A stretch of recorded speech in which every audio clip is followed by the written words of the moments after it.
I look forward to the month of May because that always to me means the Charleston Festival.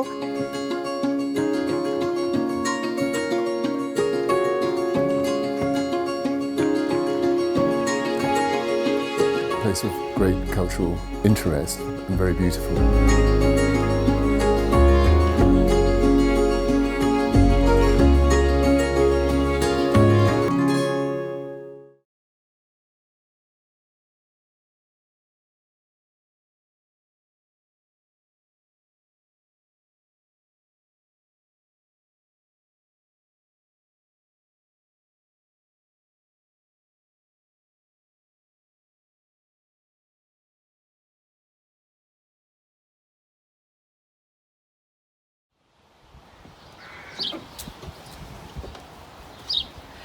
Hello and welcome to Charleston Festival at Home. My name is Susanna Stevenson and I'm the Artistic Director for the Charleston Festival. When I imagine myself introducing my first festival, this isn't exactly how I pictured it, but I'm delighted that we're able to bring you this selection of 10 events from the festival for free. I hope they will give you a taste of the magic of the interdisciplinary conversations that take place here at Charleston every May in the spirit of the Bloomsbury Group. This first conversation is between Tom Stoppard and Patrick Marber, two internationally renowned writers and directors. I hope you enjoy their conversation as they talk about Leopoldstadt, Tom Stoppard's most recent play, which Patrick Marber directed. All of these events are going out for free, but if you do feel able to, please consider donating to the Charleston Emergency Appeal. I hope you enjoy Vienna, fin de siècle to fascism.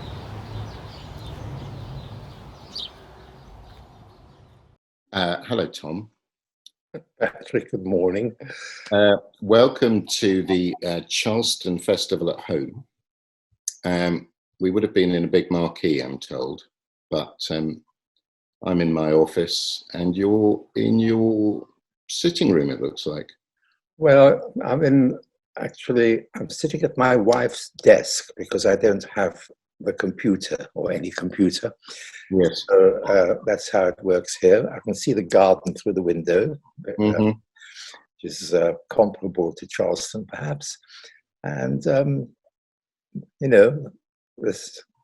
a nice Charleston feeling, though it's a bit underpopulated. Yes, I've got a bucket on my windowsill with a begonia just sprouting, so I feel I've got a bit of Charleston feel at work as well. I'm well aware about your computer skills because during the process of both Travesties and Leopoldstadt, it was always, to me, an interesting feature of working with you, is that we couldn't do a quick back and forth of scripts, notes, thoughts, that it all went via the very discreet Mrs. Stoppard. Places her in a sort of archivist's dreamland, really, doesn't it? As a sort of conduit. Yeah. But I recall also that your secretary does a lot of typing for you as well, doesn't she?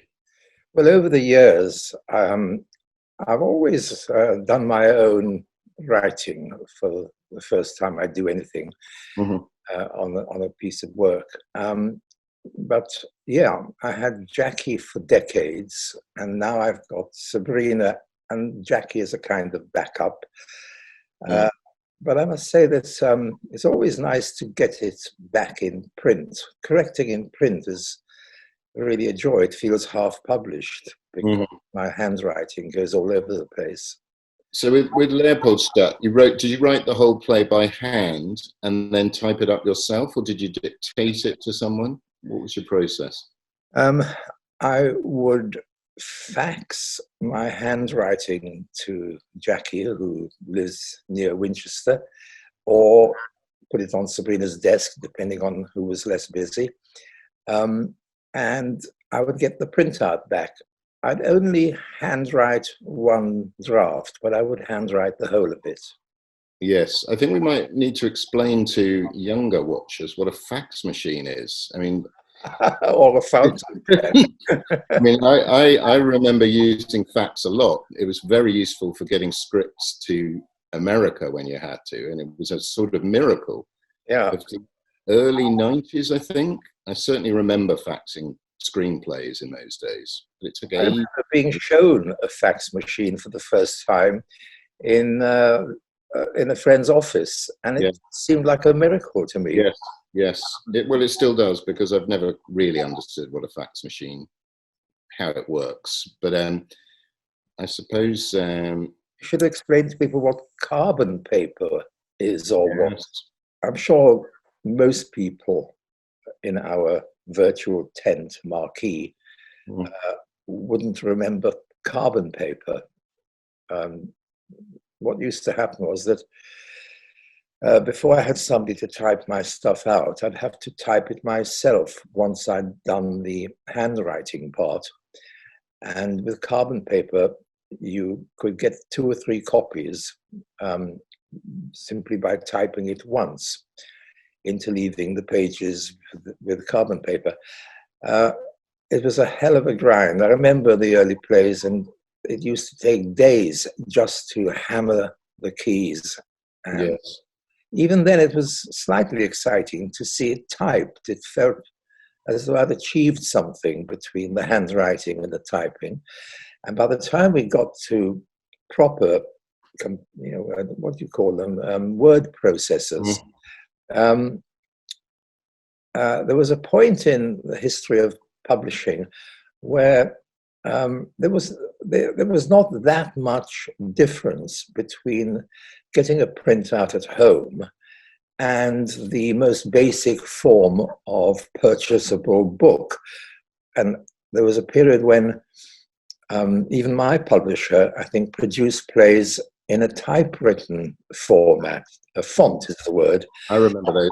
You do remember those? It was in Courier, wasn't it? Courier 12. Is that what they call it? Yeah. I felt, I don't think I'd feel published if it wasn't, in whatever they use, really.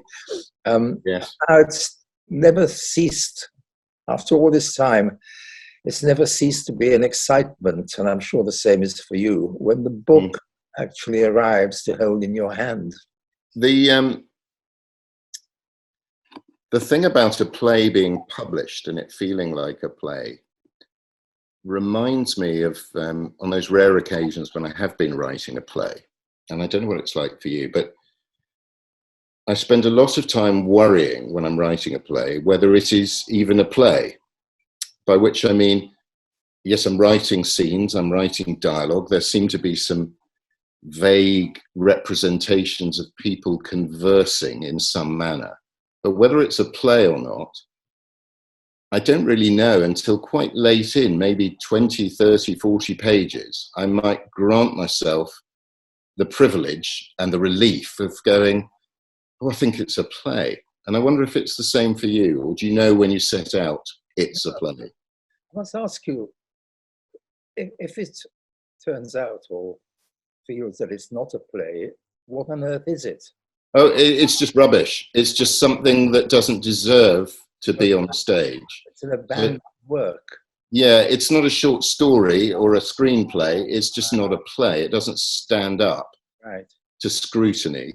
And it would, I sort of think of a play has to be some kind of brick building that will actually withstand storm damage and rain and snow. Yes. Because you know how much kicking it's going to get in the rehearsal room, from reviews, from audience perception, from how it's talked about. You know, it has to be this thing that is robust enough to manage on its own out in the world.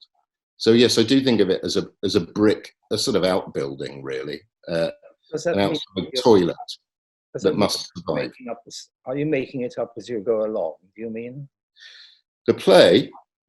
No, quite often I've got an idea of where it might end, but quite often not. It varies. I mean, I know with Leopoldstadt, when you were working on it, you didn't quite know how it would end. I didn't. Though when you read the play or see the play, as I've done many times, the ending feels completely inevitable. It seems almost impossible that the writer didn't know what the last word of the play was when he began the play. I find that fascinating. It's part of the joy of working with a living playwright is to see how they work.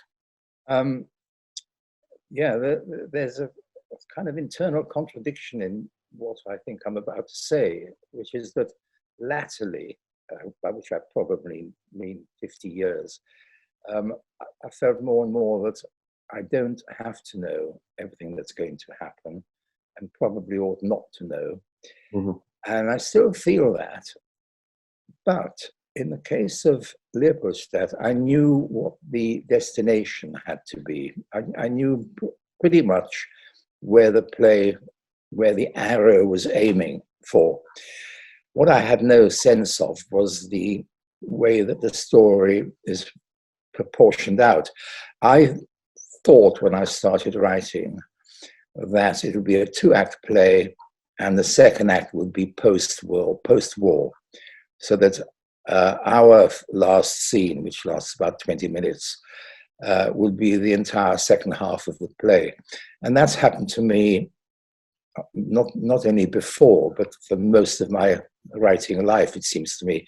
I very much remember when talking about 1971, writing a play called Jumpers. I had a first act curtain very much in mind. I thought I'm very keen, by the way, on first act curtains. I got there, and I felt I'd been cheating slightly because I was using foolscap paper. My writing had got slightly smaller. But I got to my first act curtain, and clearly more than 2 hours had gone by since I started. So what I then thought of as my second act, I turned into a short coda, which is how the play did end up. Mm-hmm. I had to find a different first act curtain halfway back down the road. In the case of Leopoldstadt, I think it was because of you, really, different from anything else I'd written, if one is talking about the process, because my normal practice, I don't know about you, is to write from page 1 to the end in the right order, and just think of it as a road I'm going down. And in the case of Leopoldstadt, I didn't write the scenes in their chronological order. I wrote it. Of course, one has to remember, talking to you and everybody else, that comparatively few people will know the play, will have seen it, or even fewer read it. But I mean, a lot of people saw it, but I better talk as though none of you have. And the play is divided into 4 sections chronologically. 5 actually, but the first one is just like an overlap between 1899 and 1900. And then there was a 1924 bit, and then there was a 1938 bit, and then there was a 1955 bit, and that was the end of the play. Do you remember this? I wrote the play without 1924. Oh yeah. And maybe because I don't really wish to remember, it may be that it had to be you to tell me, or did I tell myself that this won't quite do? I remember it very well, because what you first gave me and Sonia Friedman, the producer, to read was 1899/1900 and 1938.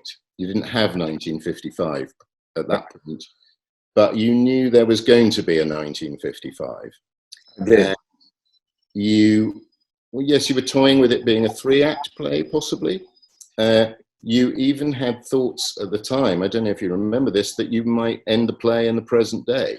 It was very open for you. Yes, you're completely right. And the other thing which, there's one thing which isn't quite right. I don't remember thinking of it as being a 3-act play, but what I do remember is that I hope to do it in 1 arc, so there'd be no intermission. And I think that my first draft was an attempt to be brief enough, short enough to do that. Yeah. And I think I do recall we talked about this, and I feel that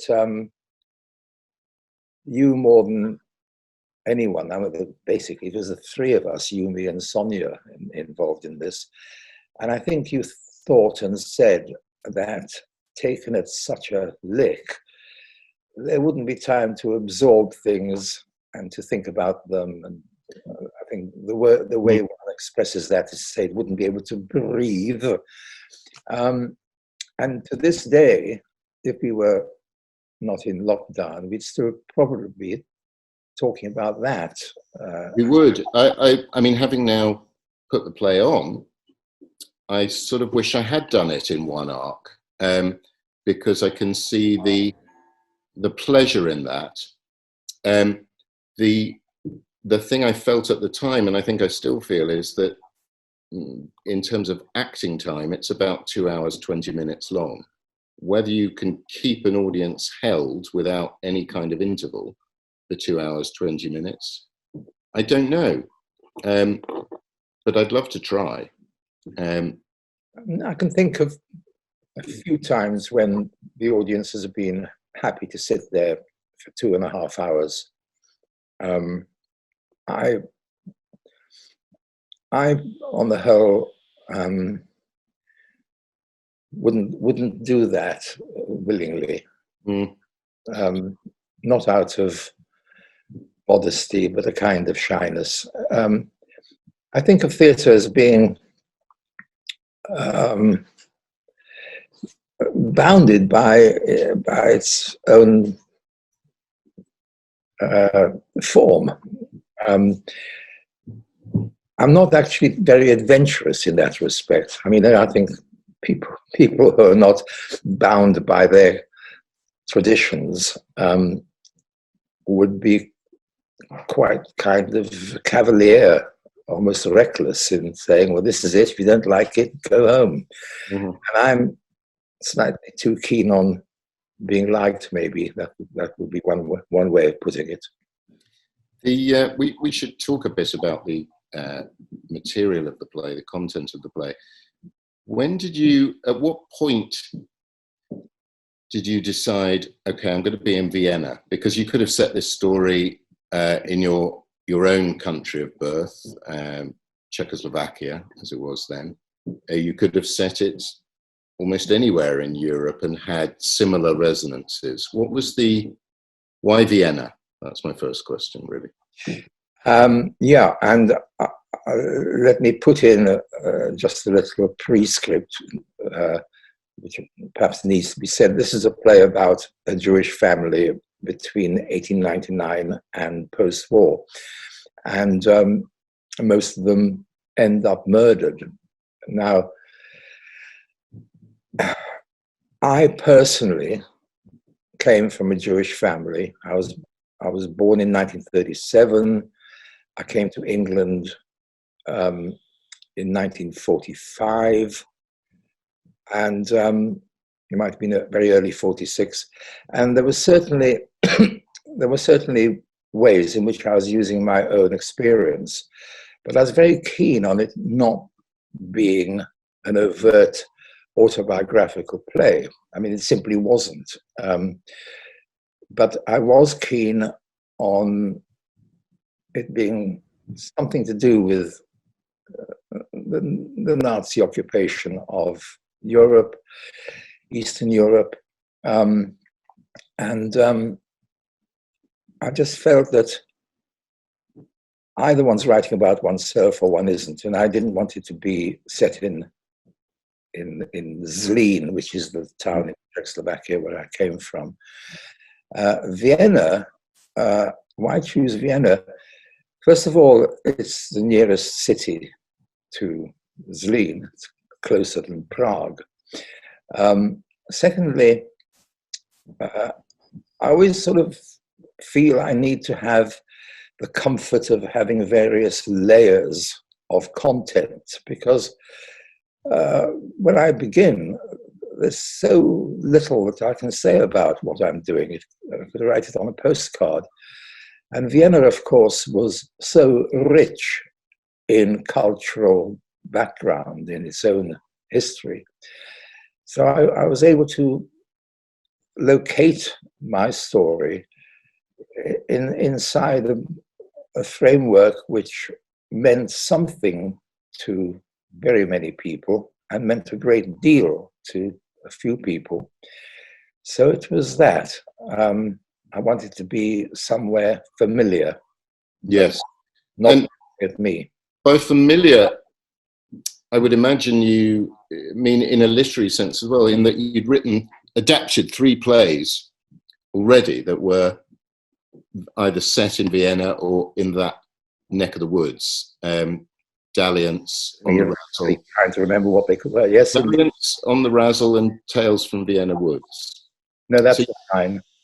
is it not? No, Oh, cut that out. Cut that out. It was the what's the other one? Undiscovered Country.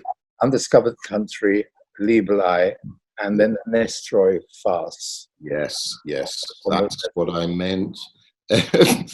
So you'd been in Vienna.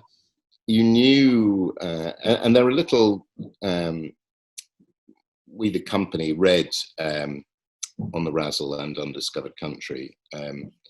We read on the Razzle actually on Zoom quite recently as a sort of get together. We read Undiscovered Country in rehearsal, and there are every now and then, little moments where you think, oh yes, that's where this moment in Leopoldstadt came from. And I always think the playwrights talk to themselves as much as they talk to the audience. That if you've been somewhere before, whether it's a room in Hull or Viennese society, because you've been there before, you feel slightly more confident about going back. That's the case for me. Yes. I mean, ironically, I have memories of Vienna. I have none whatsoever of Czechoslovakia. In the 80s, it must have been a director I worked with a lot, Peter Wood. He and I worked together in Vienna. He did 2 or 3 of my plays in Vienna. And I was familiar with the Bull Theatre and the Intendant, artistic directors and so forth. So yeah, I felt I knew where my family was coming from. Well, why do you think at the beginning of the 20th century, where the play begins, Vienna was such a cultural centre in Europe? How did Vienna become so culturally vital at that time? Well,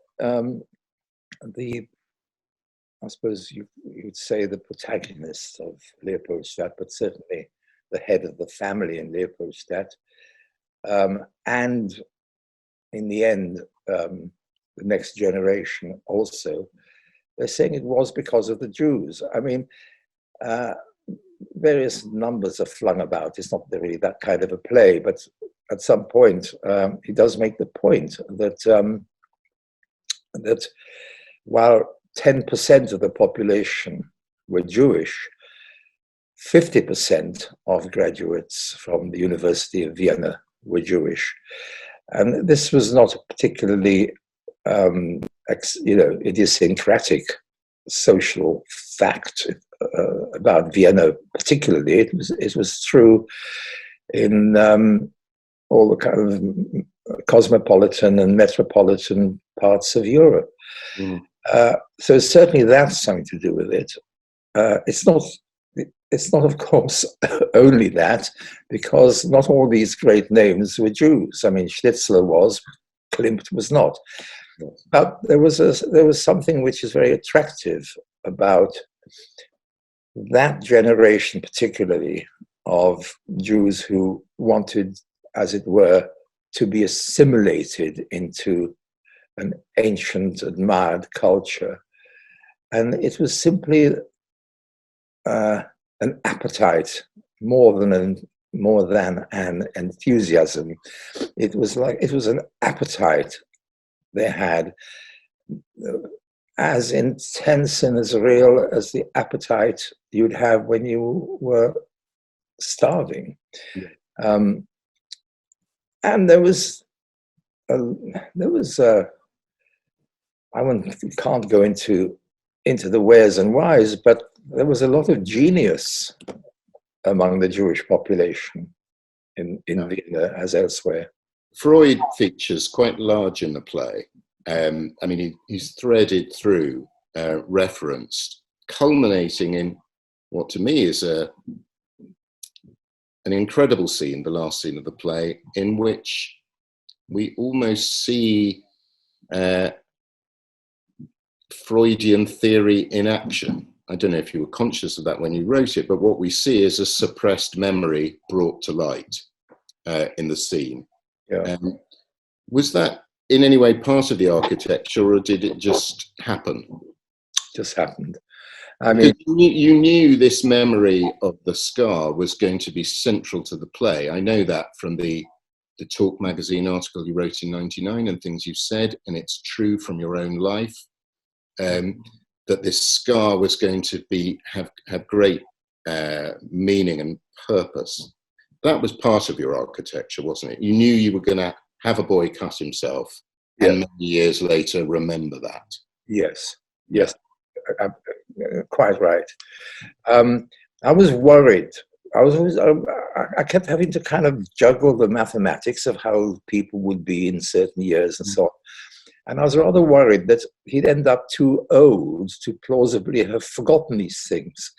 And only yesterday, not for the first time, I was, because of VE Day and VJ Day, I was being asked, where I was. And I remember that I had mumps on either VJ or VE Day. But the point is, I was then, I was coming up to 8. And I actually did not know the answer. I had no memory. Yeah. So I was always worried that most people would say, oh, for heaven's sake, you remember everything from the age of 4, don't you? But you don't. No. So, yeah,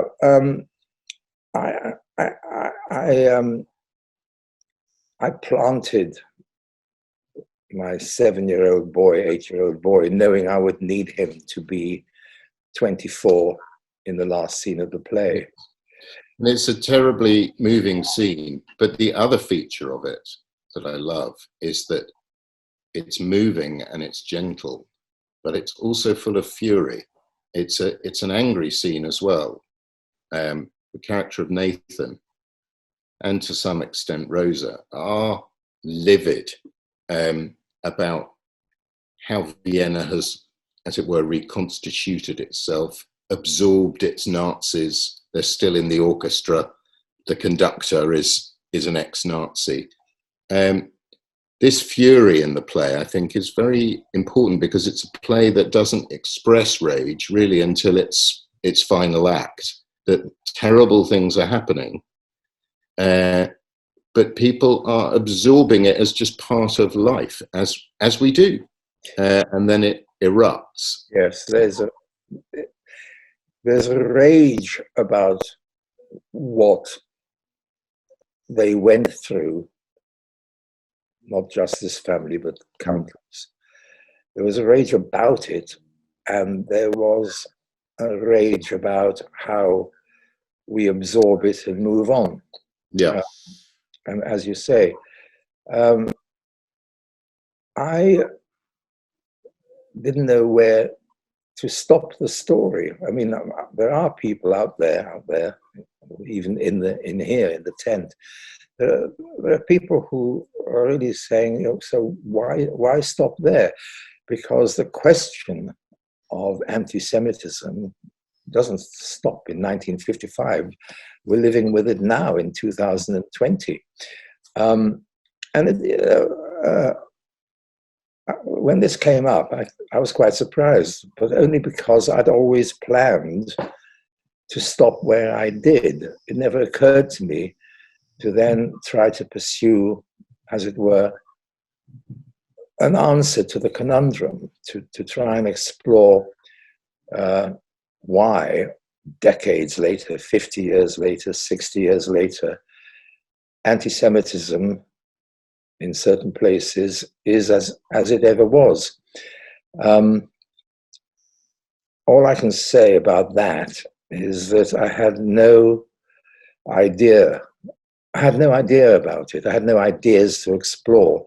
And you need the juice, don't you, to write anything. I mean, I had the fuel to take it to where I took it. And when I got there, the tank was empty. I'd done what I wanted to do. And maybe somebody else can write the rest of it. Yeah. Well, while we're here on this last scene, we should play this clip we have of Sebastian Armesto, who plays Nathan in the play. This was recorded for BBC News, I think. So he's not in costume and he's not on the set, but this is a speech from the play that I love.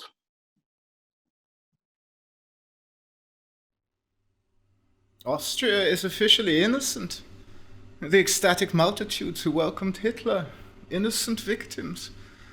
Half the camp guards were Austrian, innocent victims. The state treaty suits everybody. Austria is in the front line of the Cold War, so American dollars have kept us afloat. Damon has coffee and cake again. Fidelio will be the first performance at the new Opera House, and conducted by an ex-Nazi. Anti-Semitism is a political fact. It's a bit soon for it to be a party platform, but when it is, there'll be Austrians to vote for it. Terrific moment in the play, that, Tom. And another moment that I wanted to ask you about is, I don't really want to spoil it for people who haven't seen it, but the other thing you do in the last scene is you bring the past back into the present, which you'd sort of done in Arcadia before. And I was absolutely thrilled when it happened in the play. I remember reading the play, Leopoldstadt, for the first time, not expecting this moment to occur, where the past floods the present. And I was in tears immediately, and I just thought, this is going to be a great moment. I will look like a good director if I just follow the stage directions here. This is wonderful. When did you know about that? Subconsciously, I think, all the time, because because one has to think in terms of the overall shape of things, and a play never seemed to me to be a linear travel, that you just go from A to Z and then you stop. I'm very conscious. I'm going to go back a step. I really began to go to the theatre properly when I was about 17. Not much then, but it really bit me. And one doesn't self-analyze. I just knew that this was the art form that really spoke to me, and it was to do with it was partly to do with how different plays have a different kind of momentum, and they sometimes arrive where they start. There's all kinds of ways they can go. But I personally have always been very conscious of the art form in physical terms. It sounds kind of dotty when I say it now, but I think of actors sitting in their dressing rooms when they're not in the play. And I sort of feel that there's still my responsibility. And I used to think that actors would find the whole thing irritating, to actually have to put on their wigs and come back in for 1 minute and then go out again.